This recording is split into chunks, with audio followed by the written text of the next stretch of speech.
Olá pessoal, sejam bem-vindos ao nosso curso introdutório de SIG e nesse curso nós vamos estar fazendo uso aí do software QGIS. O QGIS é um software livre e nós vamos estar usando aí as principais ferramentas que o QGIS disponibiliza para a gente. No entanto, para a gente começar a utilizar o QGIS, nós vamos fazer aí primeiramente algumas videoaulas apenas para apresentar alguns conceitos básicos de SIG para então a gente começar a fazer uso da ferramenta QGIS, ok? Então vamos lá! Então, a gente entende aí, né, como o conceito de SIG como sendo um conjunto de ferramentas, tá, para a gente coletar, gerenciar, armazenar, editar, analisar, recuperar e visualizar dados geográficos, né? Esse aqui é basicamente um conceito de SIG. Existem vários conceitos, né, mas eu escolhi um aí que talvez englobaria tudo, tá certo? Então, SIG não é simplesmente o uso do software em si, mas sim um conjunto aí de ferramentas, tá certo? Inclusive, nós mesmos, né, como pessoas que trabalhamos com SIG, pode ser considerado aí um dos elementos do SIG. Então, o SIG, né, é composto aí por exemplo, hardwares, né? Então, a gente pode entender que o uso, por exemplo, do GPS, o uso de um drone, por exemplo, que coleta imagens, né? O satélite, o computador, né? A impressora, uma mesa digitalizadora, tudo isso aí poderia compor, né, um sistema de informação geográfica. Então, nós vamos passar todas essas informações para o computador e aí para a gente poder, então, analisar, armazenar, editar, né, e fazer aí, recuperação e visualização de dados, a gente vai fazer uso de softwares de SIG. Então, a gente tem vários softwares de SIG, né? Por exemplo, a gente tem softwares livres como o GVSIG, o QGIS, que é o software que nós vamos estar utilizando e abordando aqui no nosso curso, e a gente tem outros softwares muito conhecidos, né, como o ArcGIS, já que nesse caso é um software pago, né? É um software comercial, muito bom. E a gente tem, inclusive, o nosso Spring, né, que é um software brasileiro, desenvolvido aí pelo INPE. Então, basicamente, o nosso objetivo, né, vai ser a gente manipular e analisar dados para depois a gente tomar a decisão. Ou seja, todo o processo, então, vai ser para facilitar aí a nossa tomada de decisão. Então, quando a gente está trabalhando com SIG, a gente poderia mensurar muitas variáveis no campo, né? A gente poderia imaginar aí que todas as variáveis de campo poderiam ser monitoradas e medidas e mensuradas. No entanto, seria praticamente impossível, né, a gente coletar todas as variáveis de um mundo real, né? Não seria possível. Então, a gente parte para o que a gente chama de modelagem. Então, a gente precisa modelar o nosso mundo real, ou seja, nós vamos fazer representações aproximadas do que seria o nosso mundo real, né? Uma vez que seria praticamente impossível a gente coletar todo o conjunto de detalhes que teria no nosso mundo real. Então, aqui a gente teria um exemplo, né, que seria o nosso mundo real, daí a gente começaria a extrair informações. Então, aqui a gente poderia ter o uso e ocupação do solo, né, como que estaria sendo ocupado. Então, a gente teria aqui um rio, por exemplo, a cidade, né, a edificação, a área agrícola, né, e assim por diante, tá certo? A gente poderia ter um modelo digital de elevação, a gente poderia ter as ruas, né, a indicação em onde estariam as ruas, a gente poderia ter a indicação onde estariam os rios, por exemplo, onde que a gente teria os consumidores e assim por diante. Então, eu poderia ter uma série de planos de informação e esses planos de informação, cada um deles iria representar, por exemplo, uma faixa do meu mundo real. E essa forma de modelagem normalmente é conhecida aí como modelo de dados do SIG. Então, como modelo de dados do SIG, nós vamos representar o nosso mundo real. Então, imaginando que essa fotografia aqui fosse o nosso mundo real. Então, a gente está vendo aqui algumas áreas agrícolas, aqui uma lagoa, né? Umas edificações, estradas e assim por diante. Então, esse é o nosso mundo real. Como eu disse, praticamente impossível, então a gente precisa de fazer uma abstração, né? Uma representação desse mundo, fazer um modelo de dados. Então, a gente teria aqui uma abstração do fenômeno, né? Do mundo real. E aí, a gente vai fazer, então, uma representação desse nosso mundo. Então, veja aqui que eu estou representando aqui, por exemplo, pastagem. A gente tem aqui uma lagoa, solo exposto, construção e assim por diante. Então, tudo isso aqui iria representar, né, esse nosso mundo real. Veja que o nível de detalhamento ele não é tão grande, tão elevado, né? A gente reduz bastante o nível de informação. No entanto, isso aqui representa bastante o que nós temos aqui no nosso mundo real. Então, para a gente poder fazer esse modelo de dados, uma primeira coisa que a gente precisa, né, lógico, é a nossa localização geográfica. Então, o SIG, né, ele se baseia na geografia, na posição geográfica, onde as nossas informações estão localizadas no mundo, né? Então, a gente precisa dessa posição geográfica, tá certo? E como a gente precisa de uma posição geográfica, essa posição geográfica, normalmente representada aqui, no nosso caso, por uma coordenada x e y, e lógico, se eu tenho uma coordenada x e y, lógico, a gente precisa de um sistema de referência. Então, imaginando que aqui fosse o nosso sistema de referência, aqui eu teria um 0, 0, e aí eu poderia ter uma lagoa começando nessa posição, e ela teria o contorno, em cada ponto do contorno dela, estaria numa posição geográfica. Então, dessa forma, a nossa lagoa seria representada aqui por um polígono, certo? E esse polígono, cada ponto do nosso polígono, né, cada segmento desse, estaria numa localização geográfica em referência aqui ao nosso 0, 0. Então, uma vez que eu tenho esse polígono, né, que a gente chamou aqui de lagoa, no nosso caso, a gente teria uma lagoa, a gente pode incorporar vários atributos, então. Então, se eu tenho lagoas, eu não preciso necessariamente ter somente uma lagoa, eu poderia ter várias lagoas, né? Então, esse polígono, especialmente aqui, estaria representando lagoas, tá? E eu poderia ter várias lagoas no nosso mundo real, tá? E aí a gente faria a representação, então, de várias lagoas aqui no nosso modelo de dados. E cada lagoa que eu coletei no nosso mundo real, nós poderíamos ter, por exemplo, o volume dela, nós poderíamos ter a classe dessa lagoa, nós poderíamos ter, por exemplo, a DBO dessa lagoa, nós poderíamos ter a profundidade dela. E isso é conhecido como atributo. Então, veja bem, para cada representação geográfica que eu faço no nosso mundo real, a gente vai ter a posição geográfica e a gente vai ter o que a gente chama de atributos, tá? Então, atributos são características que a gente pode fazer medições, né? Por exemplo, a área, o volume, a DBO, a DQO, enfim, a turbidez. Aí a gente poderia ter, por exemplo, a classe. Então, isso aqui poderia representar um mundo e eu poderia ter cada um desses aqui sendo uma classe diferente. Então, vai depender de como você vai modelar o seu mundo. A gente poderia ter, por exemplo, a produtividade. Então, se fosse uma área agrícola, isso aqui poderia estar representando, cada polígono desse poderia estar representando uma produtividade diferente que a gente teria na área.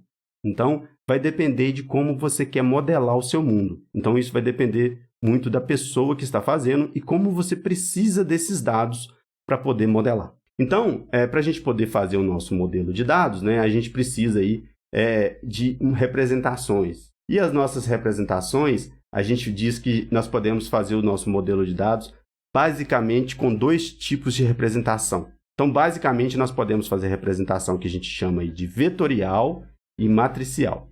Então, uma representação matricial seria como se fosse uma matriz de dados. Então, aqui eu tenho um exemplo, né? A gente veja que a gente tem vários quadradinhos e em cada quadradinho eu tenho uma informação. Vocês podem entender que como uma cor diferente poderia ser, por exemplo, um valor numérico, né? Eu poderia ter aqui um valor numérico, por exemplo, 1. Aqui seria o número 2, então todos esses quadradinhos seriam representados pelo número 2. Então, aqui o azul seria representado pelo número 3, e assim sucessivamente. Então, cada quadradinho que eu tenho aqui na minha matriz, né, de dados, a gente teria um valor numérico, tá certo? Aqui a gente poderia ser, nesse caso parece ser um valor discreto, né? Então, eu teria uma classe, e se é uma classe, eu teria um valor único aqui para todos. Mas, normalmente, esse valor poderia ser contínuo. Poderia ser, por exemplo, a variação de uma temperatura na área. Então, dependendo do que você está querendo modelar, às vezes o formato matricial ele é melhor. E, às vezes, a gente vai preferir um formato vetorial. Então, veja que aqui eu tenho um formato vetorial. Veja que aqui eu tenho um polígono, representando, por exemplo, uma mata, né? E veja que a mesma representação matricial, eu posso fazer ela no formato vetorial e vice-versa, né? Então, aqui eu teria o rio, tá certo? Aqui a gente teria uma lagoa, aqui os rios, né, os cursos d'água. A gente teria aqui uma outra representação, né, em marrom. Tá? Aqui em verde a gente teria uma outra representação, em verde claro. Então, seriam aqui o que a gente chama de polígonos, e aqui eu teria linhas, e eu poderia ter pontos também. Isso seria o que a gente chama de representação vetorial. E aqui a gente teria nosso mundo real, né? Então, veja que a gente fez uma modelagem desse mundo real, tanto no formato vetorial, quanto numa representação aí matricial. Aqui, ó, então, eu tenho um exemplo de uma representação matricial de classes, né? Então, aqui eu tenho uma classe, ó, em azul claro, tá? E aqui em marrom a gente teria uma outra classe, e aqui em verde claro a gente teria uma outra classe. Então aqui em formato matricial, também conhecido como formato raster. E aí a gente poderia ter essa mesma representação já num formato vetorial. Então aqui eu vou ter as representações sendo feitas por objetos geométricos, né? Então aqui a gente teria um polígono, aqui eu teria um outro polígono, né? Dentro desse polígono maior a gente vai ter esse outro polígono, e aqui eu vou ter um outro polígono. Então aqui a gente fez uma representação através de vetores. Então o formato vetorial, ele é feito, né, utilizando aí o que a gente chama de elementos geográficos. Então nós vamos fazer uma representação de características do mundo real, ou seja, nós vamos extrair, né, informações de forma abstrata, nós vamos abstrair aquelas informações, lógico, não com tanto detalhe, tá certo? E aí nós vamos utilizar esses elementos geográficos para representar o nosso mundo real. Então você, como uma pessoa que está trabalhando em SIG, uma primeira coisa que você precisa pensar é como eu vou estar representando aquele mundo real. Eu vou representar aquele mundo que eu quero representar com pontos, ou eu quero representar com linhas, ou melhor seria a gente representar por polígonos. Então, se eu te falasse assim, vamos representar cidades, vamos representar com polígonos, com linhas ou com pontos. Então, muitos de vocês poderiam pensar, seria melhor eu representar uma cidade através de um polígono. Eu vou lá e desenho a cidade, né, através de um polígono, aí eu desenho a outra cidade. Eu te digo que isso vai depender muito da escala que você está trabalhando. Às vezes, ponto vai ser o suficiente, dependendo da quantidade de cidade, do espaço geográfico que você está trabalhando. Tá? Provavelmente linha não vai ser a melhor solução, né, para representar uma cidade. Então você escolheria talvez pontos ou talvez polígonos, dependendo do espaço geográfico que você está trabalhando, da escala geográfica que você está trabalhando. Uma primeira coisa que deve se pensar aqui, né, que é diferente do SIG para um software de desenho, por exemplo, o AutoCAD. Lá no AutoCAD, a gente normalmente pensa numa camada, né, numa layer, e aquela layer representa alguma coisa, e dentro daquela camada a gente pode colocar linhas, polígonos e pontos. Tá? A gente pode colocar aí vários elementos geográficos dentro daquele desenho. No entanto, no SIG não funciona assim. Então, a primeira coisa que a gente tem que pensar é o seguinte, quando eu vou trabalhar com SIG, eu tenho que escolher qual elemento geográfico eu vou trabalhar. E isso vai ser feito do início ao fim. Então, por exemplo, eu quero trabalhar com rios, eu vou fazer rios. Então, eu vou escolher trabalhar com linhas. E nós não poderemos colocar nessa camada, né, a camada rios, nós não poderemos colocar polígonos, somente linhas. Então, vai entrar somente um elemento geográfico, de um tipo. Tá? Eu posso ter várias linhas. Nessa camada não vai entrar pontos, só vai entrar linhas. Tá? Então, essa é uma principal diferença que a gente tem quando a gente trabalha com softwares de SIG, né, em relação a softwares de desenho. Então, vamos imaginar, eu vou representar aí bairros de uma cidade. Eu vou utilizar polígonos para representar bairros. Então, você vai trabalhar somente com polígonos. Você não vai trocar, por exemplo, para pontos. Tá? Então, uma vez escolhido o tipo geográfico que você vai trabalhar, o elemento geográfico, você vai trabalhar com ele do início ao fim. Então, a gente tem o tipo ponto, tipo linha e polígonos. Então, basicamente, seria isso. Pode ter alguma variação, mas, por hora, vamos entender que seria isso. Então, aqui poderia estar representando aqui nascentes desse rio aqui. Ó. Então, cada nascente do rio, eu teria aqui um ponto. Representa as nascentes. O rio, representado por linhas. E aqui a gente vai ter o uso e ocupação do solo, por exemplo, as florestas, né? A área de pastagens, áreas agrícolas, representada aqui por polígonos. Então, a gente fez dessa forma. Aqui, todos os três, né, dentro de um mesmo sistema de referência. Então, a gente vai ter aqui o rio, né, passando aqui, representado por linha. E, para começar cada rio, a gente vai ter aqui uma nascente. Então, representa aí as nossas nascentes. E, lógico, né, dentro de cada posição geográfica dessa, eu vou ter o uso, né? Então, eu posso ter a área florestal aqui, eu posso ter pastagem, né? Eu posso ter uma área agrícola e assim por diante, posso ter uma lagoa. Então, esses são os elementos, né, vetoriais que a gente utiliza para poder estar representando o nosso mundo real. O outro formato, né, matricial, também conhecido aí como raster, normalmente as pessoas que trabalham com SIG designam esse formato como raster, não como matricial. Então, é a representação de características do mundo real, utilizando-se aí uma superfície, né, projetada com um padrão regular. Então, é uma matriz, né? Então, a gente vai ter uma matriz projetada com um padrão regular. Então, veja que eu vou ter aqui formação de células do mesmo tamanho. Então, uma vez escolhida aqui as dimensões dessa célula, ela vai se repetir ao longo de todo o tamanho do seu raster. Então, isso aqui seria uma representação do seu raster. E cada célula dessa é conhecida normalmente como pixel. Então, a gente vai ter aqui as colunas do nosso raster e as linhas do nosso raster. Então, veja, cada um dessas células, né, cada um dos nossos pixels, ele vai assumir um valor diferente. Então, a forma de armazenar o dado, a informação e a forma de representar aquela informação é diferente do formato vetorial. Então, a gente vai ver isso melhor lá quando a gente estiver trabalhando isso, né, no QGIS. Nós vamos ver isso melhor. Mas aqui a representação é diferente. E aqui a gente vai ter o que a gente chama de uma camada de informação, né? E nessa camada de informação eu vou ter um número aqui dentro, né? Aqui vai ser, cada um desses aqui vai ser um número. Então, por exemplo, se esse raster fosse um raster de temperatura, então cada um desses quadradinhos iria ter uma temperatura diferente se essa temperatura fosse diferente em cada posição. Então, se eu tivesse aqui uma temperatura esquentando daqui para cá, né, então ela teria um aquecimento maior aqui. Então, aqui a gente teria um aquecimento. Então, cada um desses quadradinhos iria representar uma temperatura diferente e aumentando dessa posição para essa.